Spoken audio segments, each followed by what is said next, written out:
Do we create our own demons? By demanding silence from the kind, by exploiting the gentle, by rewarding the cruel. Maybe the real question isn't what they became.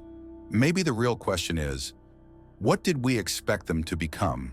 After everything. Because maybe the monster isn't evil. The kind of person who waved at everyone on the street, always remembered your birthday. The kind of person who offered to shovel your driveway before you even asked. The neighborhood kids loved him. The mailman said he never missed a morning smile. Then one day the sirens came. Police tape wrapped around the fence like a yellow noose. The headlines called him a monster. The photos that followed showed the same face, but colder, distant, unrecognizable. Neighbors shook their heads in disbelief. He was the last person you'd expect. But isn't that always how the story goes? We like to believe we can spot the villain, the clenched jaw, the burning eyes, the storm brewing behind the smile. But reality is quieter, more subtle, and far more terrifying. Because what if the real monsters don't scream? They whisper? What if the most dangerous people are not those born with malice, but those born with kindness? Kindness that the world mangled? This isn't a horror story about rare serial killers or sociopaths hiding in plain sight. It's something far more personal. It's about the girl who kept apologizing until her voice cracked, the boy who stayed silent until his silence became a scream, the adult who forgave again and again until forgiveness curdled into rage. The truth is, many of the monsters we fear were once just people, good people, who were told to sit down, be quiet, take the high road, and eventually that road broke beneath them. So the question is no longer, how could they do this? The question is, what did we ignore? What did we break? Because kindness, when ignored, does not vanish. It transforms. And perhaps the scariest part isn't that someone else could change. It's that under the right pressure, you could too. No child is born a monster. They arrive wide-eyed, soft, clumsy, curious, eager to be loved, desperate to belong. But slowly, something begins to shift. A boy shows too much emotion. He's told to man up. A girl stands up for herself.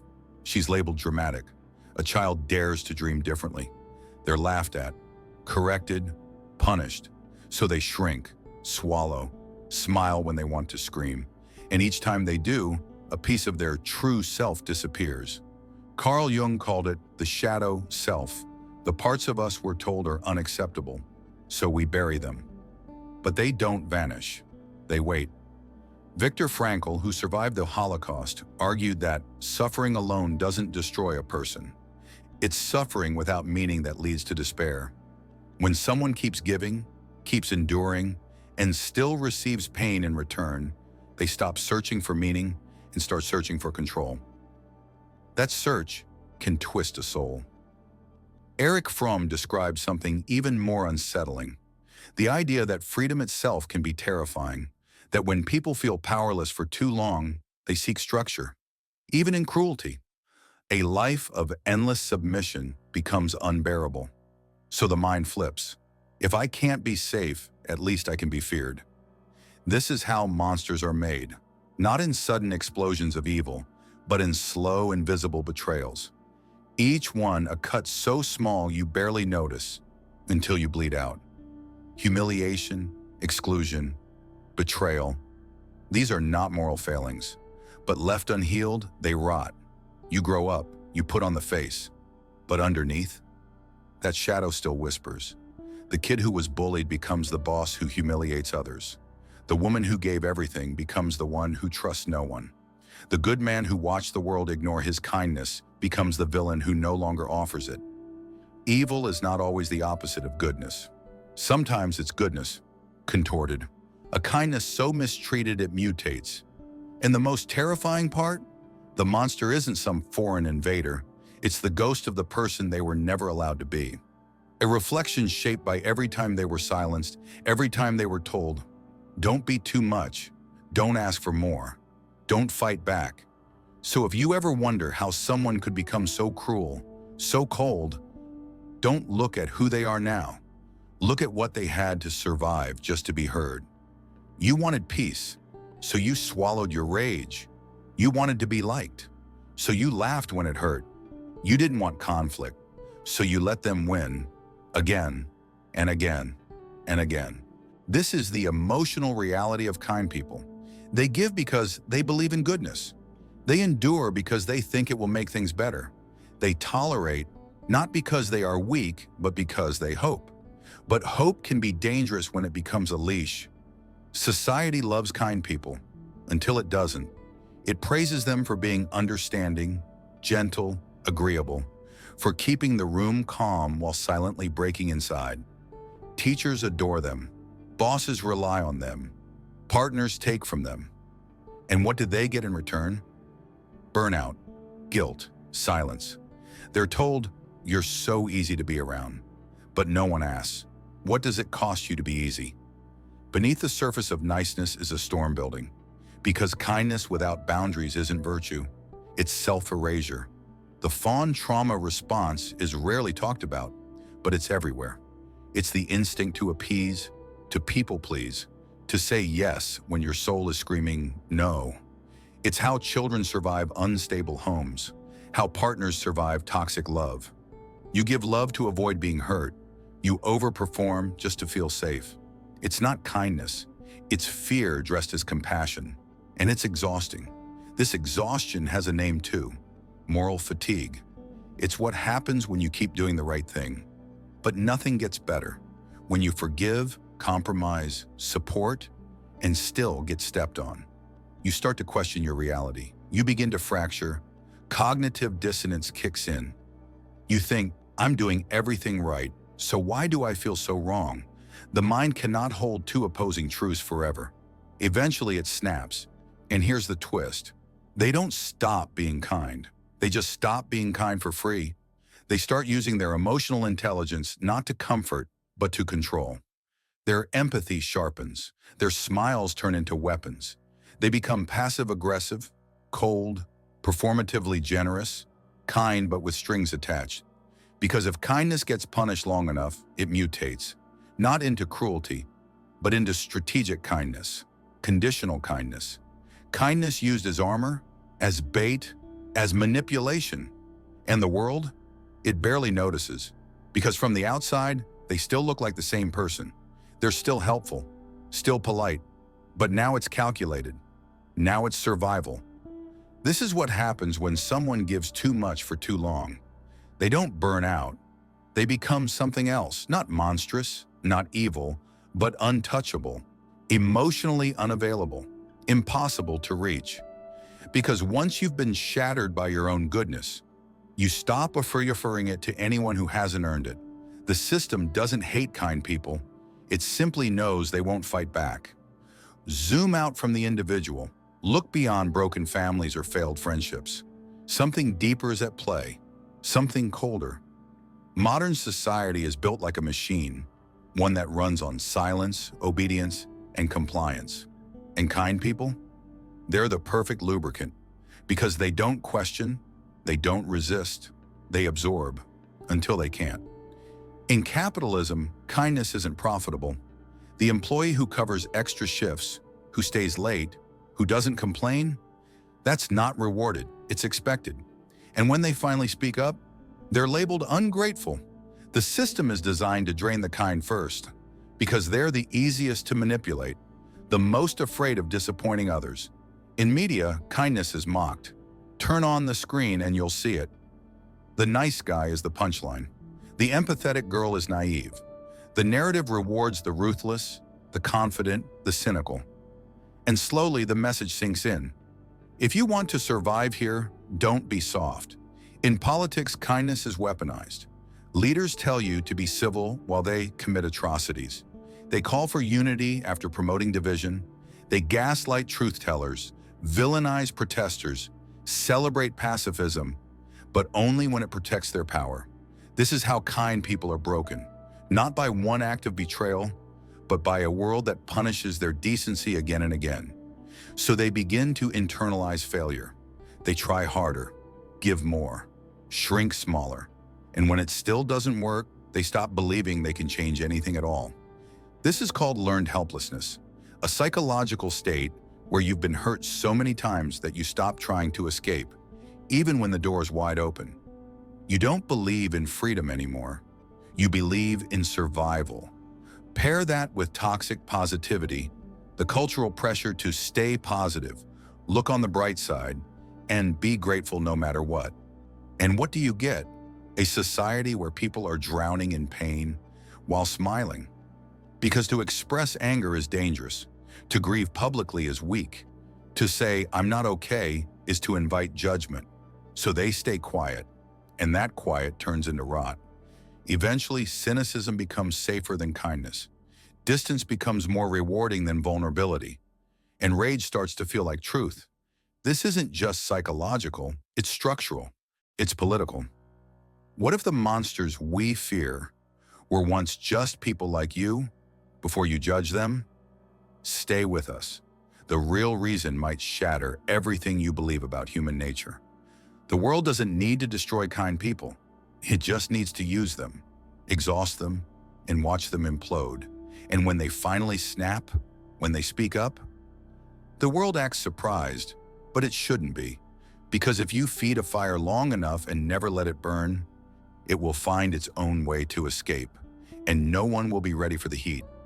At first it looks small, a sigh in a meeting, an unanswered message, a smile that doesn't quite reach the eyes. Then comes the snap. The kind woman at the office who always picked up the slack? She stands up during a conference call and says, "I'm done." Then she walks out. No explanation, no apology, just silence. The kind that makes everyone else uncomfortable. The friend who always listened, who never interrupted, finally loses it during a casual hangout. One insult too many, one passive-aggressive joke too far. They slam the door and the echo sounds like a war drum. The partner who forgave every time, who said, "I know you didn't mean it," now packs their things in the middle of the night, not with rage, but with the cold precision of someone who's been planning their escape for years. This is the breaking point. It doesn't always explode. Sometimes it evaporates. Quietly, completely. What no one sees is the years that came before it. The micro tears, the emotional bruises, the dissonance between who they were told to be and who they really were. The brain can only take so much. Constantly suppressing emotion increases cortisol, the stress hormone. The body becomes trapped in a loop of hypervigilance, a state of emergency that never ends. It leads to burnout, then apathy, then something darker, numbness.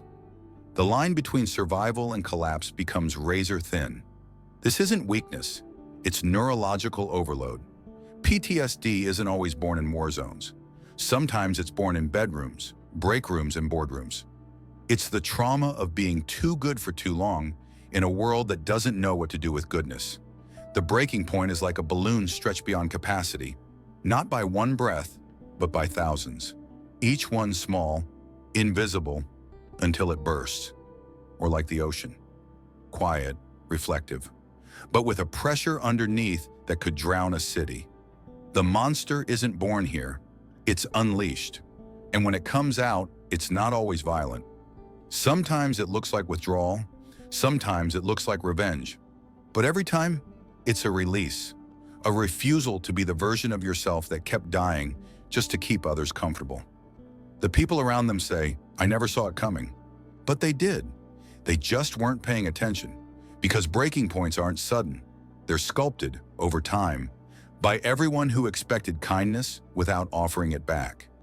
After the breaking point, something changes. Not all at once, but deeply, permanently. They still say thank you. They still smile at the right moments. They still remember birthdays, still offer help, still show up. But it's different now. Calculated, measured. Kindness is no longer their nature. It's a tool, a mask, a shield. Because the world taught them something brutal. If you stay soft, you'll get stepped on.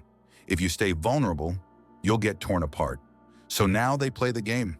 They've seen how charm can be used to manipulate, how empathy can be turned into strategy. They've studied people not because they want to connect, but because they need to protect themselves from ever being fooled again. This isn't sociopathy. This is narcissistic vulnerability, a survival mechanism built on years of quiet suffering. They don't see themselves as bad. They see themselves as finally safe. There's also nice guy syndrome, a desperate attempt to gain love through passive kindness, which curdles into resentment when the world doesn't respond the way they want. The smile turns bitter. The compliments start to feel manipulative. The goodness becomes a transaction. I'm kind, so you owe me. And when that debt isn't paid, the mask slips. This is the dark side of empathy. When someone understands your emotions, not to soothe them, but to use them, to make you feel guilty, to keep you close, to stay in control. Their cruelty is quiet, their manipulation, refined, their silence, devastating. They didn't become monsters, they became what survived. They didn't lose their humanity. They just stopped offering it to a world that broke it like glass and walked away. These are the people who learn that morality doesn't protect you, that being good isn't enough, that love, when weaponized, can do more damage than hate. So they adapt, they evolve, not to hurt others, but to never be hurt the same way again. And if you look closely, you'll see it in the perfectly timed response, in the flawless public image, in the kindness that feels empty. What once was compassion has become performance. Not because they want to deceive you, but because real kindness almost killed them. Once they finally change, society doesn't call them survivors. It calls them difficult, cold, toxic. The same people who ignored their pain now whisper about their distance, their sharpness, their edge. The irony is sharp enough to cut. No one asks why they turned. No one traces the path back to the endless self-sacrifice, the swallowed screams, the 1,000 quiet betrayals. They just point at the outcome and say, look what they've become. But this isn't a new story. It's ancient. Anakin Skywalker wasn't born Darth Vader. He was once a child dreaming of freedom for his mother, a boy desperate to protect those he loved. Frankenstein's monster only wanted to be loved, until the world showed him rejection at every turn. Dr. Jekyll wanted to separate his good and bad selves, until the world forced him to become both. Our culture loves redemption arcs, but only if they're palatable, only if they're pretty. But when the arc turns ugly, when healing looks like cutting ties or building walls, we call it villainy, because it's easier to label someone broken than to admit we helped break them. These so-called monsters were once hopeful idealists, people who believed too much in love, who trusted too long, who waited too patiently, until they didn't.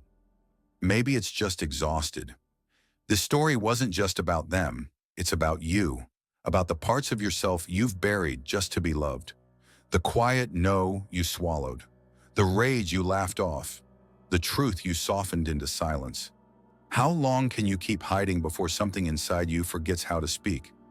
You weren't born to be endlessly agreeable. You weren't made to please everyone else at the cost of your own soul. What if the parts of you you've called too much, too sensitive, too intense, they were never flaws? What if they were signals? Not all monsters destroy. Some protect. Some rise not to hurt others, but to save what's left of themselves. So don't fear the monster within. Fear what happens if you ignore it, because the moment you do, it stops waiting for permission and starts carving its way out.